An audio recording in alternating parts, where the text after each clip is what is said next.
Let's talk about exams, medical board exams.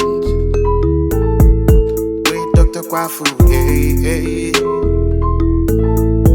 Everybody got around, hey. Hello viewers, welcome back to the Medical Board Exam Experience with Dr. Kwafu. In a previous interview, we had Dr. Calvin Lee, who shared with us his experience on how he studied and prepared for the USMLE Step 1 exams and also the Step 2 CK.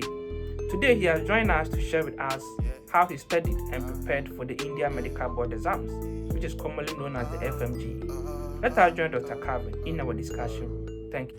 Viewers, on this channel, I interview doctors who have successfully passed or failed any medical board exams to share their exams preparation experience with us and with all those preparing to write theirs. If you are watching me and you have experience in any medical board exams and you would like to share with us, kindly contact me on my Facebook page, Instagram, or leave a comment at the comment section of this video and I'll keep in touch. Please do not forget to subscribe to this channel and recommend this channel to any medical student or medical doctor who is preparing to write the board exams of any country. Thank you. Welcome, Dr. Calvin Lee. Thank you, Dr. Kwafo. It's my pleasure. Okay, before we begin, can you give us a little introduction about yourself, a very short one? Yes, my name is Calvin Lee, and I'm a fifth-year medical student in Jiangsu University. I passed the Indian licensure exams, FMGE, and I'm supposed to start internship this year. And if everything goes according to schedule, I'll graduate on time next year. Okay, so can you tell us what is the FMGE exams? What is it? And who is qualified to take these exams? FMGE stands for Foreign Medical Graduate Exams. So any Indian citizen who have done their MBBS abroad and wishes to practice in India needs to pass this exam. Also, this exam is also a requirement for foreign students to do internship in India. So since we can't do internship in China because of the border restrictions, so we had to give it before we graduate. But usually, traditionally, people sit for this exam after they graduate. Okay, so you can take the exams past your medical school and also after medical school.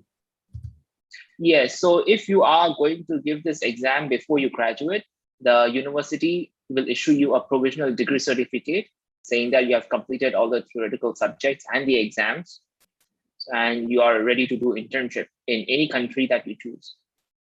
Oh, okay. So why did you take it before graduation? Yes, because I am here in India and I can't go back to China for my internship. So in order to do internship in India as a foreign medical student, I have to pass this exam. Oh, okay. So that means after your graduation, you are not going to take any license exams to practice in India anymore, right? Yes. Okay. So how long did it take you to prepare for these exams? I actually didn't prepare for a very long time because, I did not think that I would sit for this exam. All of my focus was on USMLE, but when the pandemic started and it became apparent that I cannot go back to China, it was at that time I started preparing. So this year in the month of February, I started preparing for this exam and it was held in June. So I had roughly like 3 to 4 months. Okay, so you used about 2 to 4 months to prepare for the exams? Yes. Oh, okay, so the FMG exams, it is technically an Indian license exams. So is it taken in Indian language or in what language is it conducted in? It is conducted in English language. Okay. Almost all the exams are in English language in India. Oh, okay. And how long does it take to register for the exams? What is the registration process? The registration process is you will have the application window open, and then there will be editing window if in case there are some information that they would like you to re-upload. And then you will have your admit cards issued 1 week before the exam. So application is, well, it's not that long. There are some documents that you have to upload, like your provisional degree certificate or your final degree. And then you'll have eligibility certificate, which qualifies you to take the exam. So you'll have to apply for that certificate, and then yes, your passport and all these things. So after you apply, you can take the exam. Okay. Is it available for only Indians or any nationality can take it? Well, as of now, I think it's only for Indian students who have studied abroad.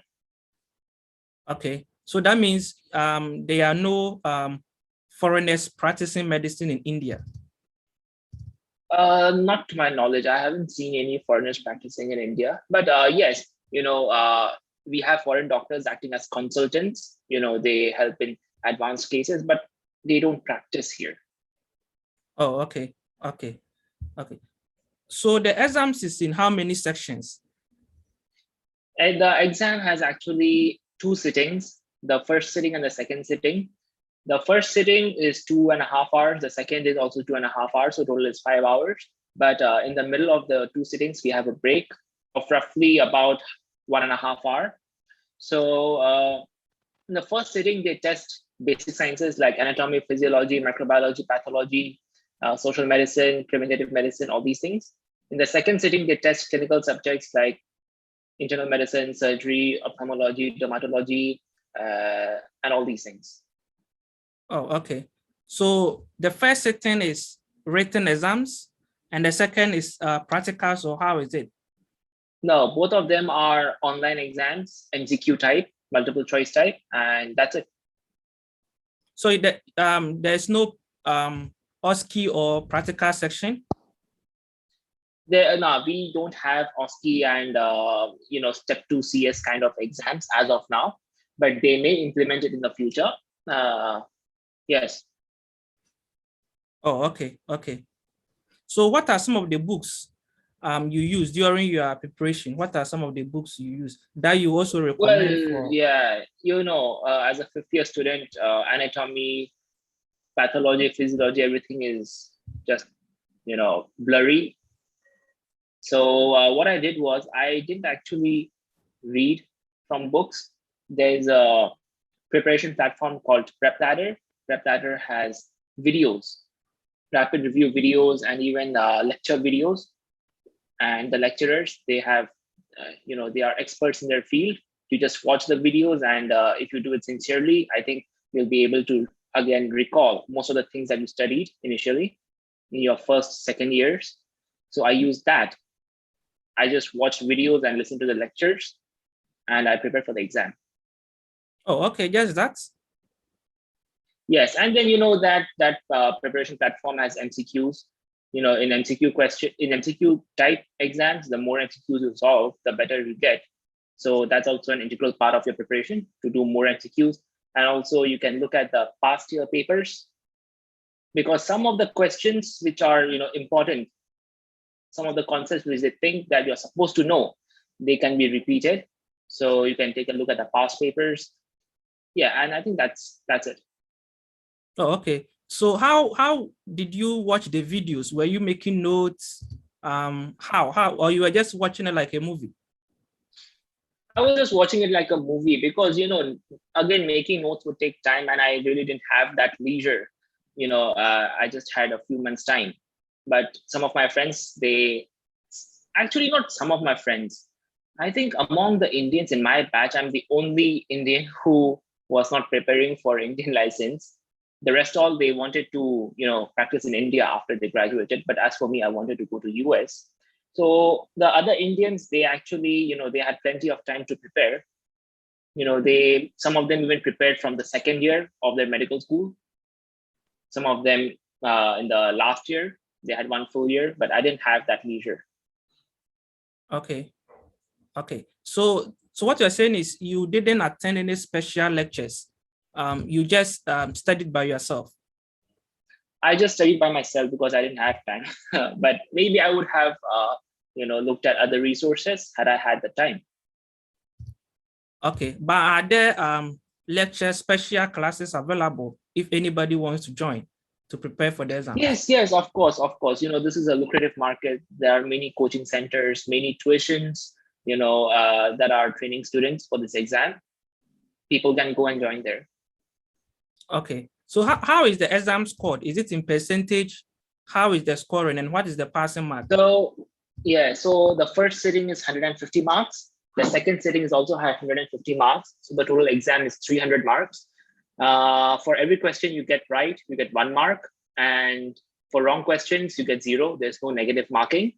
So it's like that. It's not in percentage. It's just 1 mark for every correct answers.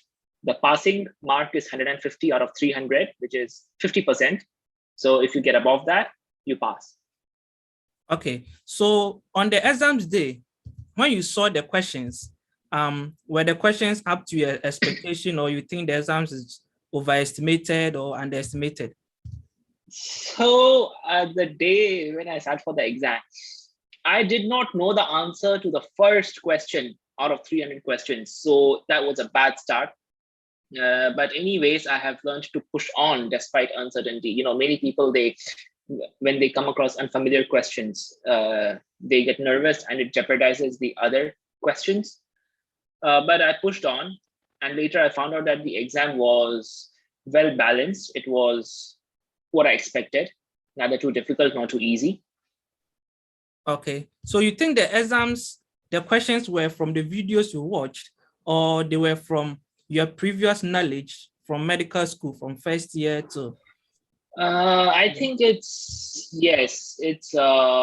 more of this knowledge from previous years, because medical studies is so vast. You cannot just prepare it within a short time frame. So knowledge from the past really helped me, and also the videos, they helped me revise old subjects like anatomy and physiology. So the videos also helped me. But I would say that having a strong foundation and previous knowledge is very important. Okay, so after the exams, how long does it take to get the results? We got the results in 2 weeks. Okay, so within that 2 weeks, how was your attitude? Were you scared, anxious, or you knew you were going to pass? No, actually, I didn't know for sure that I would pass, because there were some tough questions and I knew the questions which I had got wrong. Yes, I was nervous, but then later it turned out that I did well. So yeah. Okay, so if you are to prepare for these exams again, what will you do different? I don't think I would do anything differently. I would just prepare it the same way, because it has worked for me. And I don't think I could improve anymore, because, the thing about Indian exams is it's more of a rote learning if you compare it to USMLE. So, but now, Indian exams are catching up. They are testing heavily on concepts, but still majority of it is rote learning. So you just have to remember many information. And for that, you have to continuously revise. I don't think I would do anything differently if I were to sit for it the second time. Okay, so how were you able to memorize everything from the videos you were watching? Did you have any special strategy? Actually, videos were just to clear my concept. So, they would explain you everything. But then when it came to remembering and retaining information, that platform also has flashcards, like Anki flashcards that we have. So there they make flashcards for core knowledge that you have to keep in your mind. So a few days before my exam, I didn't watch any videos. I just went through those flashcards and I solved MCQs, because you really don't have that much time to watch videos.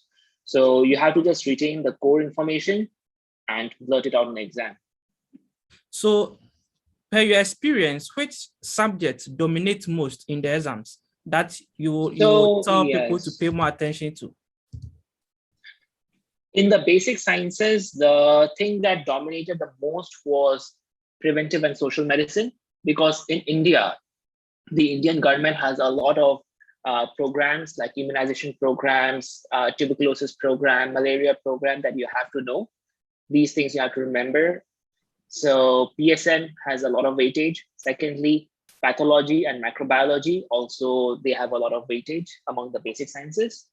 In the clinical sciences, the two main subjects are surgery and internal medicine. So it's better to invest more time into these subjects. But in total, we have 19 subjects in total. Okay. So instead of focusing on all 19 subjects, you focus on subjects from which majority of the question comes, and yes, people should be fine. So if someone fails the exams, how many attempts does the person have? So as of now, there are no limits to the number of attempts you can make. But after 2023, we have an exam called NEXT, which will replace FMGE. NEXT stands for National Exit Test. So this next exam would be for both Indian graduates as well as foreign graduates. That means Indian medical students who have studied in Indian colleges and Indian medical students who have studied in foreign colleges. So it's called National Exit Test. Now, when next exam comes to force, there will be a limit to the number of attempts you can take. And that limit is, I think, 3. Okay. So how much is the cost of registration? How much does it cost, the whole preparation? And how much did you spend on those study platforms? So those study platforms were not that expensive. If you take the videos only, I took a subscription for 3 months because I had 3 months to prepare. It cost me around 1,300 RMB. And the exam application itself cost me 700 RMB. So that is not exactly very expensive. How much is that in your currency, Indian currency? Yes, Indian currency would be 13,000 rupees for the preparation platform. And for the exam, it is 7,000 rupees. Okay, so the preparation platform, it is like a whole package which has videos, questions, flashcards. Is that it? Yes, actually, for 13,000, you have the videos, you have flashcards, you have question bank, but you don't have the notes. So that preparation platform also offers notes, like they have notes in all the subjects where they write down the main points that you have to remember. But those notes are also available on Telegram app. So if you buy those notes from the platform, it'll cost you 7,000 rupees. But most of my friends, they already have the notes, so I borrowed it from them. And for the notes that I couldn't find, I just went to Telegram. Oh, okay. Okay. So what is the name of that platform again? So that anybody watching can get the name correct. Now, that platform name is called Prep Ladder. Prep Ladder? Yes, Prep Ladder. Okay. Okay. Well, yes, that actually, that platform has been you can call it the oldest platform when it comes to this exam. There are many new platforms cropping up, okay, but we don't have evidence as to how good their students perform. So it's better to go with the one that already has, good performance. Okay. So is there any final words you have for anyone preparing for these exams? So this exam is also, it requires a clear strategy. I see many of the students during the final days of preparation, they start watching videos from different coaching classes.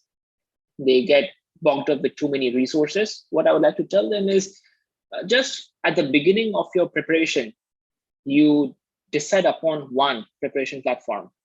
And then you continue using that until you sit for the exam, because different preparation platforms, they have different lecturers, they teach in a different way.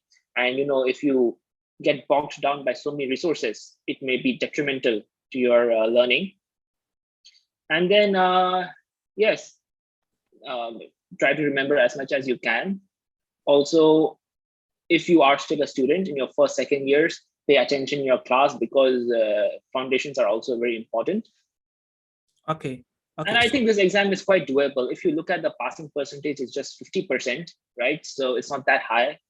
So people should be able to do it if they pay attention in class and if they have the proper preparation strategy. Oh, thank you very much, Dr. Calvin, for joining us. We hope to have you on our platform again. Thank you. Thank you very much. Okay, thank you. Let's talk about exams. Medical board exams. With Dr. Kwafu, hey. Everybody got around it, hey. Let's talk about exams.